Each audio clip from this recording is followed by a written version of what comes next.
aí talvez nesse ambiente você já encontrou o ambiente Gracie Barra com essa estrutura, com essa metodologia toda preparada para esse ambiente, Sim. né? Queria que você contasse aí lá agora o guerreiro lá do... Boa. Então, eu fiz jiu-jitsu sem parar dos 5 aos 17, 18 anos.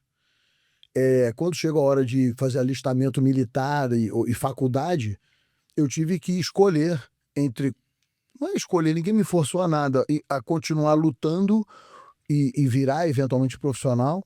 Disputei brasileiro, fui campeão, estadual, um monte de campeonato. Eu acho que de todos os campeonatos que eu participei, eu devo ter ficado... Minha pior colocação foi tipo bronze. Fui o primeiro faixa laranja do estado do Rio de Janeiro. Quando eu comecei a competir, eu tinha que ir de amarela para não ganhar dos OWO. Nunca peguei a faixa verde do jiu-jitsu, se não ia acontecer a mesma coisa. Pegou aqueles primórdios do Mundial, aqueles Mundial... Não existia, cara. Não existia. Isso foi sendo criado. Foi sendo criado. Só pra você ter ideia, eu acho que o primeiro campeonato brasileiro que foi na Hebraica, no Rio, da Mameluque, foi o primeiro brasileiro que eu lutei. E acho que foi o primeiro brasileiro que muita gente lutou. A Copa Company que teve, eu até falei da outra vez que eu no outro podcast aí, roubaram a minha medalha, cara. Eu fui campeão, ganhei a medalha, aí fui pro retiro da igreja, que eu tava fazendo a primeira comunhão, levei a medalha todo feliz, sumiu a medalha, nunca mais vi a medalha na vida. Enfim, parei por muito tempo. Quando eu voltei a lutar pelo seguinte, eu puxava ferro numa academia e eu pulava corda com os caras do batalhão de choque. Aí o cara falou, pô, por que tu não volta a lutar? Eu falei, não, cara, tô velho. Eu devia ter 35 anos. Volta a lutar. Eu falei, não, eu tô velho. Ele falou, cara, o cara que dá aula aqui é pastor da igreja. Eu falei, como assim? Fui conversar com o cara, o Daniel Correia, o cara é sensacional. E na hora, eu falei, vou voltar a lutar. E aí foi esquentando a paixão, voltando o jiu-jitsu. Já era faixa preta? Não, eu não peguei, eu parei na marrom. E é por isso que hoje eu uso menos grau na faixa, porque eu fiquei 10 anos, cara, sem vestir um kimono. E hoje eu não consigo entender por quê, mas já foi. E quando eu voltei a lutar, a academia foi vendida. Iam fechar o jiu-jitsu. Pô, não vai ter mais. Aí esse cara virou pra mim e falou, pô, vamos lá na Gracie Barra? Aí eu fui conhecer uma Gracie Barra.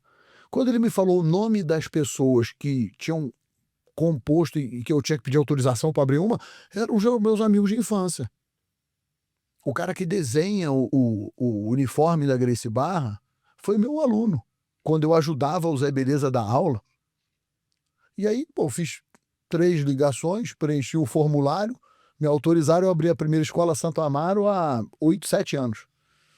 E aí eu fui repetindo as aulas que eu tinha e seguindo a metodologia, e para mim é uma coisa da aula, que eu brinco hoje internamente, dizendo que é a coisa mais fácil que eu faço dentro do jiu-jitsu, porque para mim é natural, eu gosto de dar aula, eu gosto de ver a outra pessoa evoluindo, eu tenho um prazer em ver o aluno chegar no primeiro dia cabisbaixo, morrendo de medo, e 6 meses depois ele dizendo, vou te bater, fulano, e os caras ficam amigos. Eu acho, para mim é muito gostoso ver a outra pessoa, é muito prazeroso ver o cara evoluir, a transformação que você causou dentro do cara. Para mim, eu acho que vale mais a satisfação pessoal do que muito projetos de tecnologia que eu já fiz e não concordava com a ideia do projeto. Essa sua proximidade com os Gracies, ele veio a partir de quando? Já veio dessa tua parte aí de moleque, de aprendendo lá com eles? Desde sempre, cara, desde sempre. Só pra você ter ideia, eu era da turma do Ryan Gracie. O Renzo Gracie, eu vi o Renzo faixa roxa. E sempre apanhei muito desses caras, muito prazer. Eu era o moleque menor da turma, apanhei pra caramba, mas sempre pra mim foi natural. Então, assim, e aí eu digo que foi sorte. Hoje eu falo com muita gente, com muita naturalidade, porque eu conheço o cara a vida inteira. O que eu tenho um pouquinho de dor no coração é que os meus amigos todos estão pegando a faixa coral e eu vou ficar chupando o dedo um tempo aí. O Draculino pega no final do ano. Eu conheci o Draculino, pelo que eu lembro, eu acho que ele era faixa roxa já. Enfim, paciência, vamos em frente. Você teve ligação, ou conhece o Roberto Barão? Também Não. Um grande amigo meu aqui, que também conhece Rorion. Foi também um dos primeiros aqui em São Paulo, com Fábio Gugel e tudo. É Barão Jiu-Jitsu. Legal, não tive oportunidade. Um cara sensacional também. Hoje é um grande amigo. Conheci através de Orion. Ele mora lá pro lado de Aldeia da Serra, de Alphaville. É um grande mestre. E o salto hoje que o jiu-jitsu deu a partir do Emirado dos Árabes, né? Que eu acho que é um outro marco lá. Onde é que você estava nesse momento onde que o jiu-jitsu deu uma projetada muito grande ali, o jiu-jitsu sem kimono, né? E começou ali uma nova indústria. Sim. E na sua academia, como é que você divide essa questão de com kimono ou sem kimono? Legal. Olha só, eu acho que quem sou eu... Esse si foi o divisor de eu águas ia falar disso sobre aí, isso. né? Na verdade é o seguinte, você sabe, o que eu sei da criação do ADCC foi com o Nelson Monteiro, Nelsinho, que tá na GB em Sinitas, cara de ouro.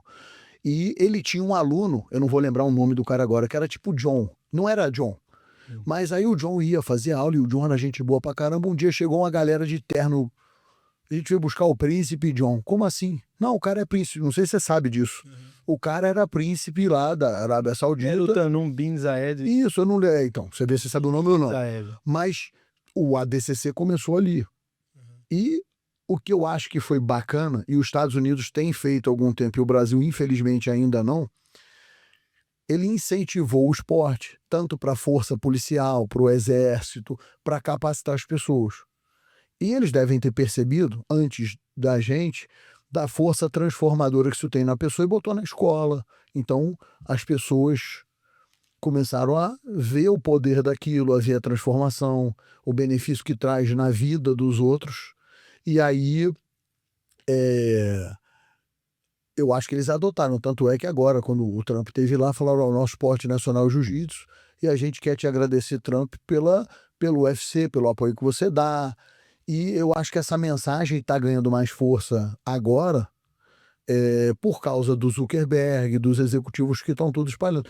E eu acho que o jiu-jitsu, faltou para o jiu-jitsu um filme do Karate Kid, do Jiu-Jitsu Kid, ou um seriado que falasse mais disso. Acho que faltou para o esporte. Está em tempo ainda, né? Então, teve alguns lampejos, né? Mas não falou diretamente de jiu-jitsu, como o Rickson fez lá o Hulk, né?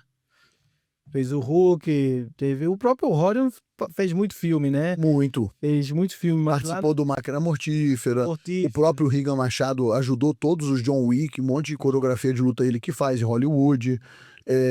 Mas um filme que retratasse um Karate Kid, um Jiu-Jitsu Kid, eu acho que isso falta, né? Então, até essa série Karate Kid, ela foi ressaborizada agora com o Netflix, a série, né, Cobra Kai, que é muito boa, por exemplo, e veio mais um filme aí, que é o Karate Kid Legends, né? Isso dá um impulso grande para a criançada, né? Dá um impulso grande, mas a criançada ela não vai procurar o jiu-jitsu por causa disso, ela vai procurar o